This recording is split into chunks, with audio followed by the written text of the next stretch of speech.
Hey, I've talked to enough of you in office hours about how atoms work to realize that I still haven't passed along the understanding at the level that I'd like to be sure I pass along, or at least try to. So I'm going to take a few seconds to revisit what happens with atoms. There are approximately 92 elements in the periodic chart, so they're not all available. But you've got sort of this is sort of a palette of atoms to work with. They're distinguished, of course, by the number of fundamental charges on their nuclei, which then attract an equal number of electrons. So each of the atoms, I don't know, sodium, mercury, helium, they're distinguished by the number of atoms they have, the number of electrons they actually have as attracted by their nuclei.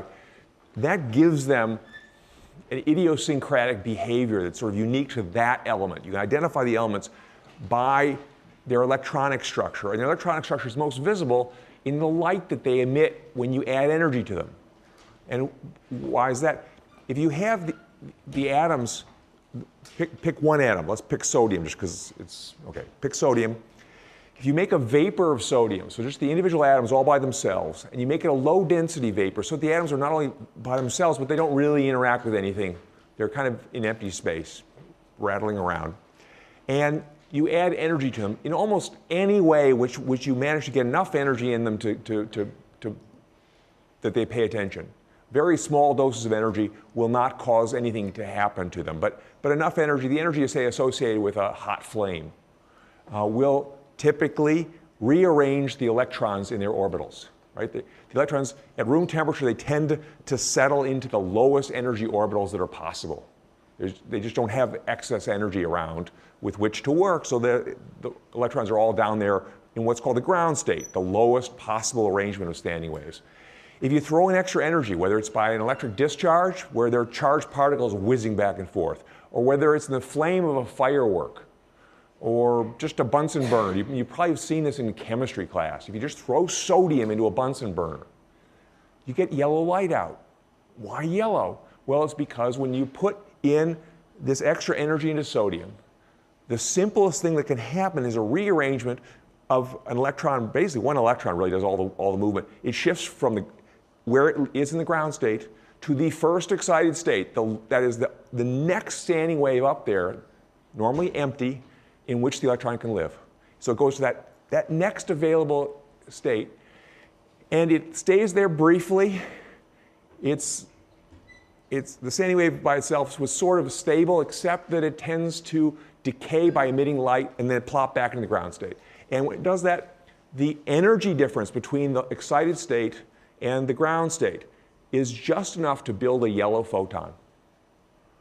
Remember, there's a relationship between energy and the frequency of the light. They're proportional to one another, and out comes the yellow photon. So at low pressure, sodium loves to emit these yellow photons because that's based on the structure of the orbitals that are unique to sodium.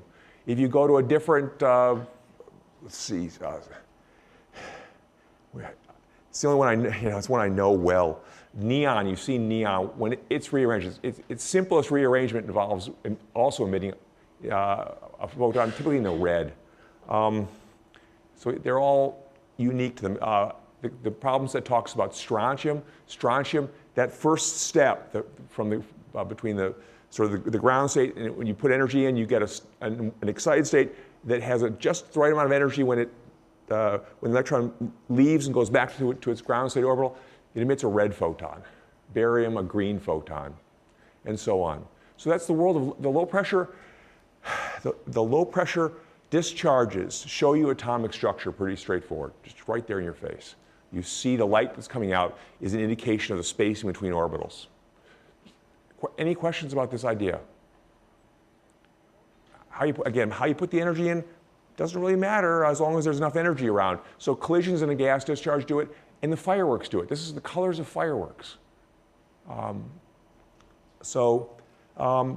If you have higher pressure, things are more complicated because there's a good likelihood that the particles are getting hit all the time, the atoms are getting hit all the time, and there's a very good chance that after receiving energy and going into the first excited state, for example, that rather than having the time it needs to emit a photon and go back down to the ground state, it may get hit again. And it may get knocked into a yet higher excited state, and so on, up until you've let it explore arrangements that are unlikely at low pressure. And therefore you get radiative transitions. That is the process of moving from orbital to orbital, in which the electron moves from this orbital, which it normally wouldn't be in at low pressure ever, to this orbital, which it also might not be in at low pressure ever. And that emits, I don't know, maybe that's a blue photon. So you get new spectral lines coming out of the discharge at high pressure, or whatever the context is, however the energy went in. If it's at high pressure, you don't count on it emitting its favorite frequencies associated with low pressure. Is that okay? That was the main story I wanted to make sure that I try once again to pass along. So when you see fireworks, you are seeing specific atoms up there glowing, and they're pretty easy to identify. If it's red, it's probably strontium. If it's green, it could easily be barium. Copper is sort of in the blue-green too. A bunch of other atoms around there. Okay. Story that I'm trying to build here now, still, as we'll see, it's still related. The light that comes out of an LED, it's still a radiative transition. I can tell you that in advance. It's still a case where an electron is going from one standing wave to another, in which the new standing wave it arrives in has less energy. So the electron is giving up energy to shift from one arrangement of wave crests and all that to another arrangement of wave crests. And it doesn't need the energy anymore. That energy comes out, well, as light. Okay, so where I approximately left off, or where I was just showing you just at the end, this idea that if you make a semiconductor, semiconductors are technically, they're insulating, that is, they're insulating in the absence of light and heat. If you let everything be very calm and settled, they have a full valence band and an empty conduction band. So all the electrons are packed in. I guess I can go back to the previous slide. Here, where are they? There. All the electrons are boxed in that valence band. They can't move in response to an electric field. The Pauli exclusion principle plays a key role here by simply preventing any bunching up of electrons in the same standing wave. So they're all sitting there staking out their current standing wave, and they can't do anything else about it. And the conduction band being empty doesn't help. And it's separated by enough energy that without light, without heat, the electrons will never get enough energy to move into a conduction level standing wave. So they're just stuck. Any question about that idea? This is the basis for insulators. In general, insulators like this. In a semiconductor, it's an insulator, except that the energy needed to move from a valence level to a conduction level isn't all that great. And so it can happen in the presence of light or heat. So in a really good insulator, salt, for example, is actually quite a good insulator. The energy needed to move one of these electrons from a valence level to a conduction level is huge. It's associated with an ultraviolet photon. It's not super, super huge, but that's pretty huge. It doesn't happen very easily. In a semiconductor like silicon, it moves pretty easily. In fact, any visible light photon carries enough energy to move an electron from here to there. So that's ordinary silicon. What I had up here is doped silicon. So it's silicon in which they've deliberately put in impurities into the crystal that either add extra electrons into the mix or remove electrons from the mix.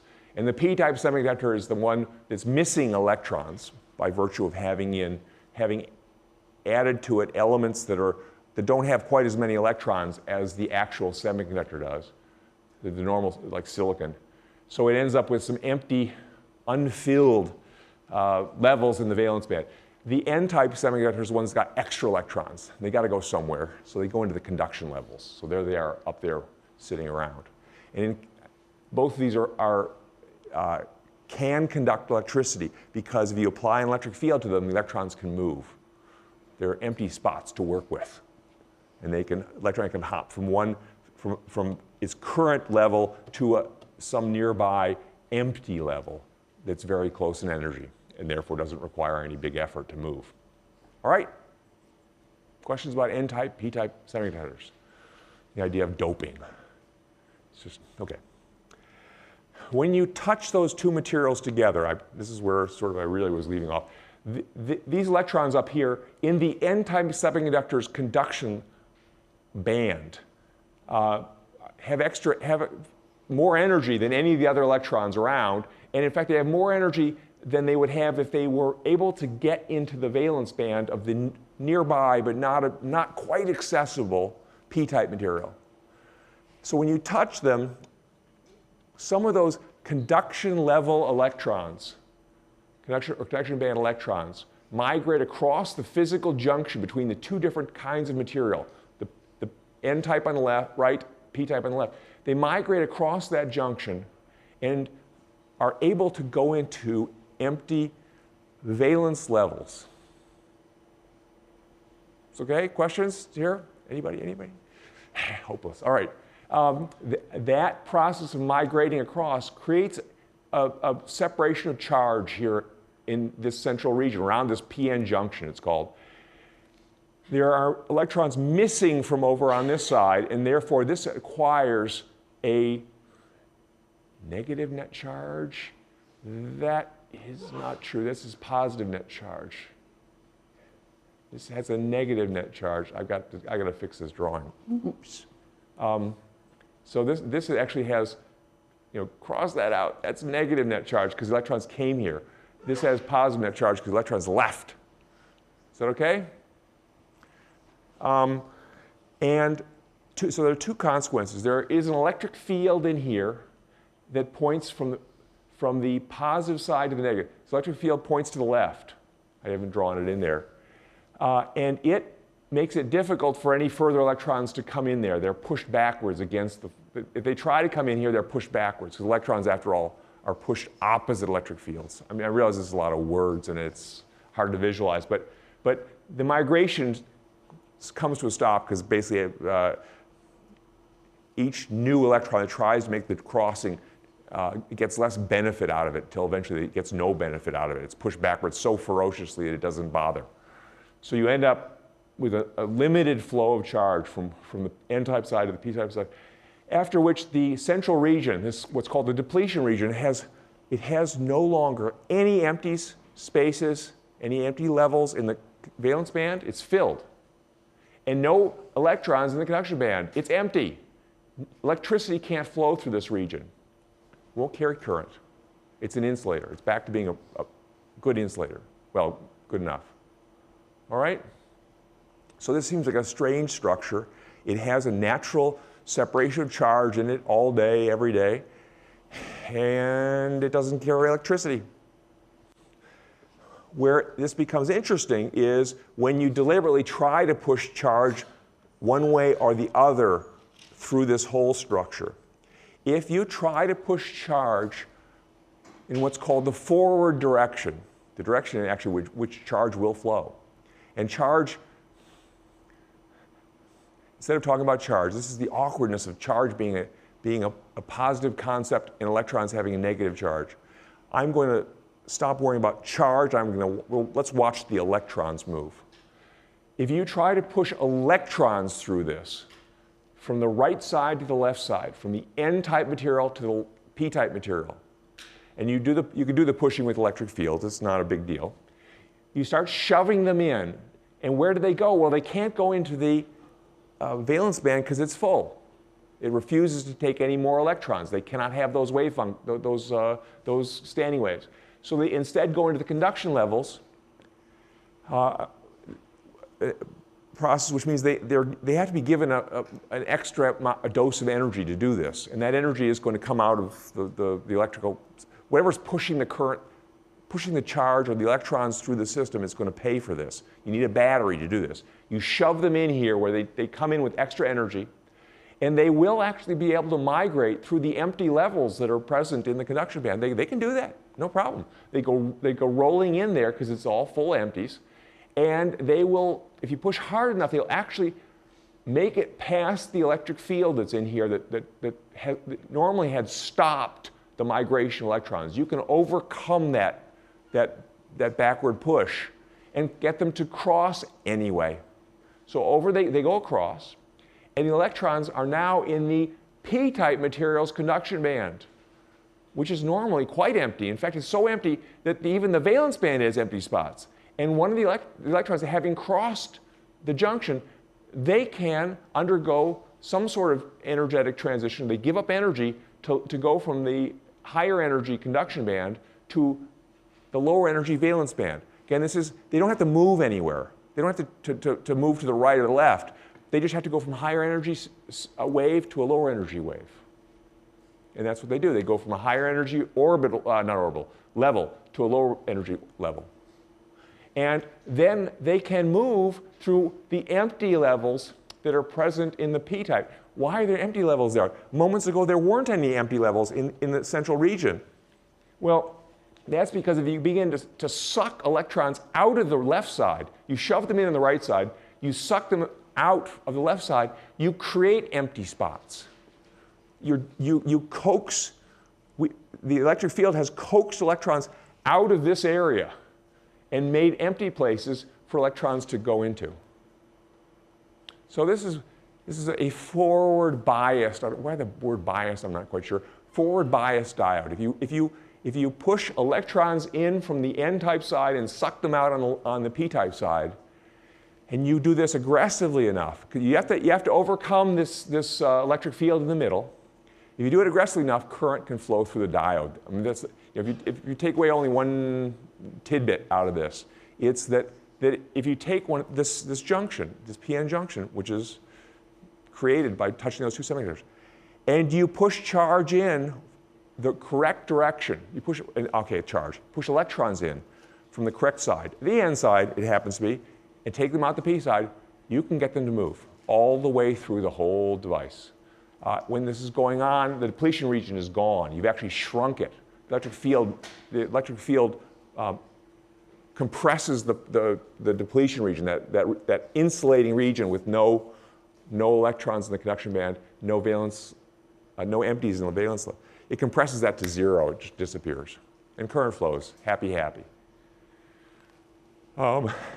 If you try to push charge electrons the other way, so if you try to shove the electrons in from the p-type side and suck them out of the n-type side, you make the depletion region bigger. It's not helpful. So here we're shoving electrons into the p-type semiconductor. What do? They go and they fill in yet more of the last remaining empty levels in the p-type valence band. That isn't helpful. And if you suck electrons out of the n-type side, you clean out the conduction levels until they're all empty. That's not helpful either. You create a gigantic depletion region where all the valence band levels are full and all the conduction band levels are empty. Questions about this? Really? I haven't talked about light really yet, but this is sort of the simplest electronic device where it's really working with electrons. That's where the word electronic as opposed to electrical. I think the distinction is that you're really paying attention to the electrons and what they're doing. And this is a device that is a one-way device. It's a one-way device for electrons. They can go through it in these pictures from right to left, but they can't go through it from left to right. And diodes show up in all sorts of electronics. I mean, there are lots of them already in this room and all these gadgets. There are more sophisticated devices that we'll talk about, one in particular that'll come down in the future. But if you understand how this works, the other ones are pretty straightforward. So it's really manipulating, working with the electrons in a sophisticated way. In a conventional diodes are used for example, to take alternating current and create direct current out of it. Alternating current, you've got two wires, and the voltage of one is fluctuating from being higher than the other to lower, higher, lower. And the current flows first one way through your desk lamp maybe, and then the other way through the desk lamp. The current's going back and forth. How do you deal with this? Well, if you send the current into the right collection of these diodes arranged properly, you can use their one-way character to make sure that they're always flowing a certain direction through some wire farther on down the system. You can imagine doing this with one-way streets. If you want to make sure, starting with cars heading every which way on one collection of roadways, if you want to make sure that they always are fed onto a highway, heading the correct direction on this lane, you use one-way streets to do that. You can make sure that nobody goes backwards onto that highway. Or that whenever they are heading towards the highway, they get funneled by one-way streets onto the correct lane and not going on the left side of the road, going. I'll stop. Okay, so diodes show up in all your power packs for your AC adapters. When you plug those in, one of the ways in which the alternating character of electric current in our power grid is unalternated, is turned into direct current, is with diodes. All right, rather than dwell on that any further, I will point out that LEDs differ from ordinary diodes really in a sort of one characteristic. When these electrons over here in the conduction band make the transition to the valence band, giving up energy, in conventional diodes, that energy is released as heat. The diode gets hot. In a light-emitting diode, a substantial fraction of these electrons, when they make that transition, they do it radiatively. They emit light. Simple as that. That is, it's easy to say. To actually engineer the materials to do this, not so easy. It's been a long process. The past 30, 50 years have been involved in trying to perfect the building of these structures to be as efficient as possible, to emit light as often as possible when those transitions occur. The light that's produced is related to the energy gap between, the band gap between the conduction band and the valence band. Because when the electron shifts from the higher conduction band level, higher energy, to lower energy valence level, there's a specific energy that has to be released. And associated with a specific energy is a specific frequency and therefore color of light. So when you make a red photon, which is a low energy photon, it's on the red end of the spectrum, it has low frequency and therefore low energy, it's easier to make a red photon. And the light-emitting diodes in the red showed up first. And they involve a small band gap. The energy to make that transition is relatively dinky. Green takes a bigger, it's a more energetic photon. It needs a bigger band gap to have the step release a green photon's worth of energy. And finally, blue LEDs are within your lifetime, I guess, that they become common and useful. And because of how we see light, red, green, blue being the primary colors of light, to build proper color displays, for example, the jumbotrons and stuff, they needed red, green, blue LEDs to do this. And so prior to the development of good blue LEDs, there were none of those jumbotron things. So displays were limited in color. They worked with green and red, no blue. So with green and red, you can make people see yellow by overlapping green and red in space. That tricks your eye into seeing yellow. So the displays were all limited color, red, green, and yellows. Once they had blue LEDs under control, now you got the whole spectrum to work with. And so things like jumbotrons became possible. It's okay? What else? That may be good. Let me just look and see whether I have anything else I wanted to tell you about. Okay. Any other questions about LEDs? I should show you rather than just barrel ahead. Stop that. I'll tell you one exception though. the colored LEDs. So let me do it. Remind me to tell you about white LEDs. Okay, so here, fun and games with LEDs. These are 4 different colors. They involve 4 different materials in there. They are diodes. They are one-way devices for electric current. I'll show you that in a second.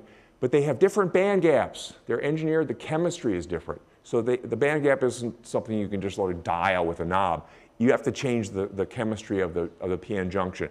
And so this is the lowest, the smallest band gap gives you a red light. Next up, you get sort of this yellow. The green is a bigger band gap, and here's the blue I talked about. This is a large band gap diode. Okay? I have them wired in series, meaning the current enters at one end, goes sequentially through blue, then the green, then yellow and red, and then goes back to the batteries. So I'm using 2 9-volt batteries to make it operate. Okay. Same idea, just to show you this, and then I got a tidbit to tell along with it. Talking camera. There. Are we looking down at it? Yes. Okay. The details around here don't matter so much, except for the voltage. And I love it when static electricity makes this guy move. Don't do that. Here is the light-emitting diode. And let me first show you, it's a diode. If I turn it on, so that now it's working, if I reverse it and try to send current through it backwards, nothing. It truly is one way. Okay? So now I'm doing it the right way now. I am sending electrons in the N-type side, sucking them out the P-type side, and there is a voltage drop across this device.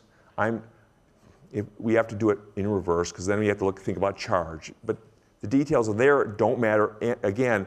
But there is a voltage difference between entry and exit of 2 volts right now. Why do I know it's 2? There it is, 2.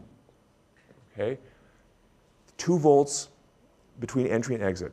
That means that every electron that is going through this device is giving up energy associated with a 2-volt change. It's going from 2-volt change in the environment. That means it gives up the energy associated with a 2-volt change for 1 electron is called 2 electron volts.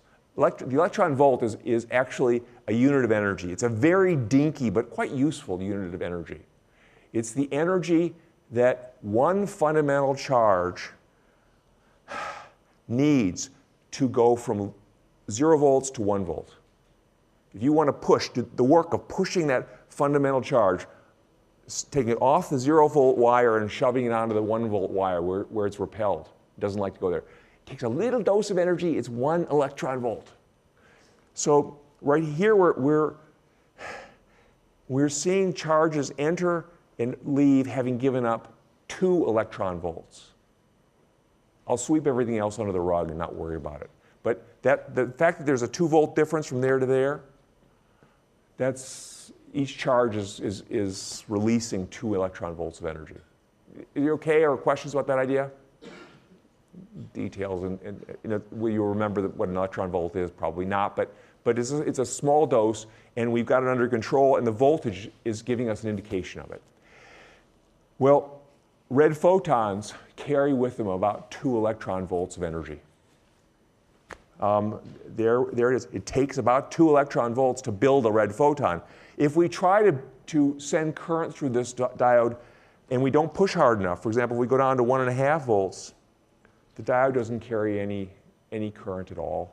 Note, we build no photons. So to build a red photon, we got to push hard enough to pay for each photon, basically. You can think of it as that way, and it's about 2 volts of voltage drop we need to make that payment. All right? If we go to the higher band gap semiconductors and light-emitting diodes, that was the red LED. If we go to the yellow, do I have a yellow over there? Maybe. Certainly green and I think a blue. We need to pay more. So if I put in place of the red LED, come out of there, this is probably yellow or orange. Let's try it. There, it's yellow. Okay? This one's a little more we got to go a little higher in energy, not very much, but a little bit. It's not very compelling proof. Let me go for green. We ought to have to push. Yeah, it's just dim. To get it to really go, I got to go push a little harder. Actually, I see it. Okay. I think I got to look more carefully. Let's see the red. We're at 2 exactly. Is that clear? Yeah, 2 exactly. If we make a yellow photon, we're a little above the 2. You can barely tell. It's not very convincing. By the time we get to blue, it'll be convincing. We're a little higher still. Nah, barely. Not the world's best demo. Okay. Blue, uh-oh. Building a blue photon takes a lot more push. There we go. To get to blue, we got to go up to over 3. I should have just stuck with red and blue. Forget the other ones. They're just like, secretly not great. You need to push, you need to create a voltage drop of over 3 volts to get the blue to go. And this is one of the reasons why you have to put a certain number of batteries in all your LED-based gadgets. For example, what? LED flashlights and stuff. Some of them are colored flashlights. You can operate a red LED flashlight with 3 volts, which is two AA batteries will do that. To operate a blue flashlight, you need a third battery, a third AA battery. You need more voltage. Typically, you're using lithium cells, which provide voltage rises of 3+ volts. So you can operate one of these off of a single lithium cell. But anyway, that's a little story here.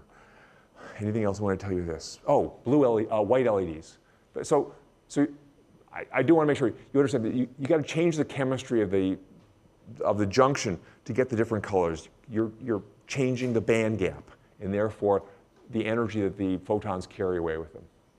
Is this okay? All right. White LEDs. They're not. How do you make white? Well, we see white whenever our red sensors, green sensors, and blue sensors are all simultaneously sensing light at about equal intensities. And so I guess the most conventional way of making a white LED is to start with the blue LED. Blue light, okay, you let some of the blue light through, because that's going to be the blue component of the spectrum to make us see white. But you need to get red and green from somewhere. How do you do that? Use a fluorescent material. Use something like what's up in these lights, the phosphors up there, to take in blue photons, throw away some of the energy, and emit some red photons and some green photons. So that's what they do.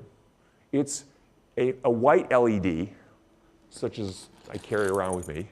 This is actually a blue LED with a phosphor coating that creates the missing red and green. And they get it about right to get so that the overall intensity pattern of the red, green, and blue is about right for us to see white. It's not a thermal spectrum. If I had a gadget to show you the spectrum, it's all messed up. It's not real white light. They're doing their best, but it makes us see white. It looks pretty good. There are more sophisticated ways of making white light, the most sophisticated being to actually combine in a single package a red LED, a blue LED, and a green LED, and to turn them on, run current through them at about the same intensity. So you're basically doing this without that guy in the middle, without the yellow one. You're doing this in a carefully engineered way so that you get just the right balance of colors. All right?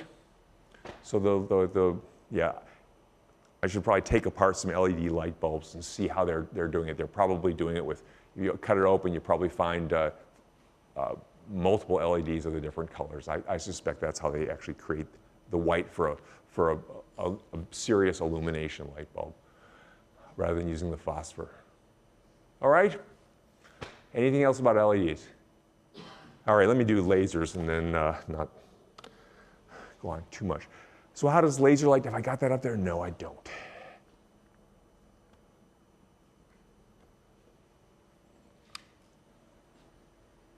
Try again. There we go. How does laser light differ from regular light? And the answer is that it's a much more sophisticated light. It's a single wave, or a very limited number of waves. In an ideal case, a laser light is a single wave. It's essentially a copy of a single initial photon, copied many, many, many, many, many times. As a result, the entire wave can interfere with itself. If you break it into two halves and let it overlap it, the whole thing interferes with the part A and part B totally interfere. Dramatic interference effects. What else about it? If you try to focus light from a conventional light source to a small spot with some sort of lens system, it's kind of hit or miss. You can make a modestly small spot, but not terribly small, because the light from a conventional light source is composed of countless individual light waves, each with its own characteristics, subtly different from the others. It might be different color, it might be different in exactly which way it's heading, and so on. And so to organize this herd of stray cats, you just can't get them all into a single tiny spot. That's not true of the light from a laser. Light from a laser is one beautiful organized wave, and if you manage to focus one photon where you want it, all of them are focused where you want it. They all go together. They're all one big, big thing. It's what's known as coherent light then. So incoherent light is sort of the shotgun version of light. It's just every photon for itself. Coherent light is one giant wave. The whole wave works together. It's not the first time we have seen coherent electromagnetic waves. The radio wave coming out of an AM radio station is a coherent wave too. It actually, believe it or not, is composed of photons. The act of transmitting creates a whole lot of them. The frequency is very small, after all, coming out of a radio wave. Much smaller light, anyway. And so the energy in a radio wave photon is tiny, almost unmeasurably small. But it is still emitted and absorbed in photons if you look down in enough detail. And the emission process, though, from a radio antenna creates a coherent wave. All the photons are the same. And so it is coherent electromagnetic waves. They're not as interesting as as light coherent waves. And those can't be produced by running charge up and down an antenna. We don't know how to do that fast enough. So we have to use a different technique to build coherent light. Coherent radio waves, easy. Coherent light, hard.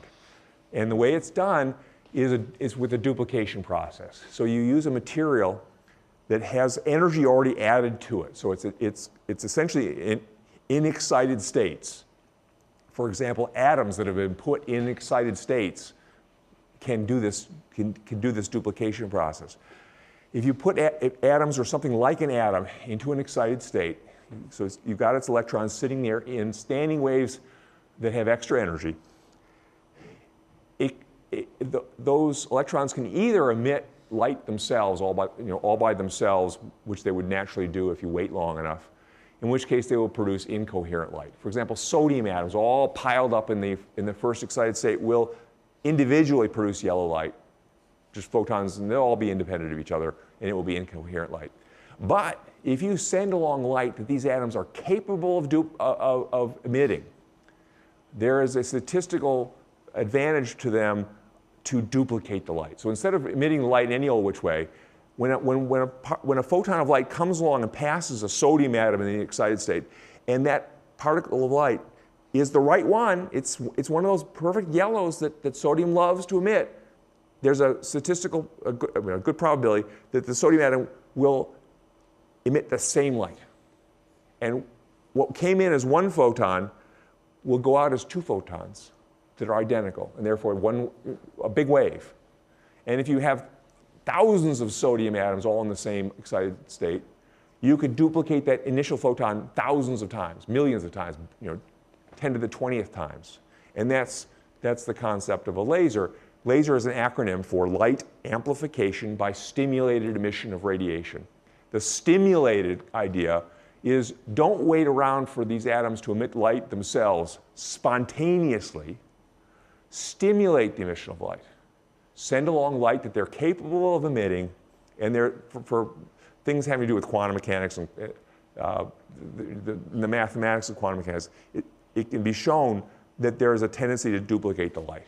And actually, the more intense the light has become, that is, the more copies are already present before they pass one of these atoms that's capable of duplicating it, the more likely it is to duplicate it.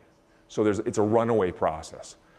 And that's the basis for all the lasers you've ever encountered. They are taking at least one initial photon, and they are just duplicating the bejeebers out of it. So here's the idea of incoherent radiation. This is just my cartoon. You can have excited state atoms doing radiative transitions, everyone for themselves, or you can send along an initial photon and have all the other ones duplicated. And that's the stimulated emission. And it creates coherent radiation. What I want to show you, though, before finishing here, that the idea of amplifying light is the basis for a laser. You start out with dim light, as my drawing here, and you send it through a material that is primed with energy and is capable of emitting that incoming dim light, and it will duplicate it, and out comes brighter light. So the laser starts with just a pure amplifier. That by itself is an optical amplifier. The point being, we haven't said where the dim light comes from. If you take an optical amplifier and you send its output light into its input, you get feedback, right? You've seen this, this is the experience you've had, usually unpleasant experience, when somebody takes a microphone and makes it so that the microphone hears the amplified sound from the microphone. I could do it easily, I won't do it. You know what happened? I turn up the microphone here, we're going to get squeals, right? That's feedback, where the microphone hears the speakers and amplifies that, which makes the speakers produce more of it, which amplifies. It's a catastrophic runaway process. You okay with that idea? You can do the same thing with lasers. You take that amplifying medium and you put it between mirrors, so that essentially the output goes back in the input. And yeah, it goes back left and right in this case. But it amplifies, the light that goes through gets amplified over and over and keeps going back and forth. And so most lasers you encounter, they start with one photon that just by chance happened to go through the laser medium and bounce off a mirror and go back through the laser medium. And it gets amplified and going back through the laser medium, and bounces off another mirror. It goes back through the laser medium, gets amplified over and over and over. And that's this laser here. This is an old helium neon laser, and to get this is aux east. You should be looking at this. Did I do? No. Camera on tripod. Not right. Try again. Camera.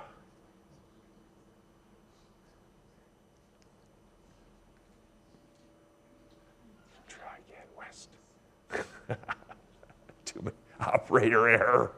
Oh, there we go. I can't stand seeing myself twice. Okay, sorry. Fine. All right. If I turn this guy on, it's a gas discharge. So there's high voltage that's run through. It starts here, goes around, goes through a tube at the bottom. It's a gas charge in a mixture of helium and neon, which are this is the original laser, actually. The discharge creates excited helium atoms, which then bump into and transfer energy to neon atoms. So it's a little bit subtle how it does this, but it manages to put lots of neon atoms in an excited state. And neon, as you know, loves to emit red light.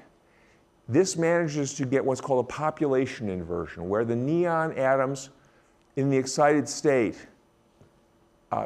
are dense enough that they can,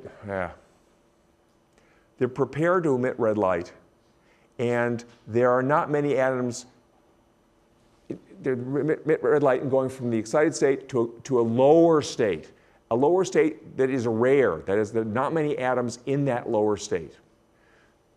The point being that it can emit red light, but it doesn't absorb the red light very much because there are not many electrons sitting there waiting at the bottom of the optical transition, the radiative transition, to go the other way.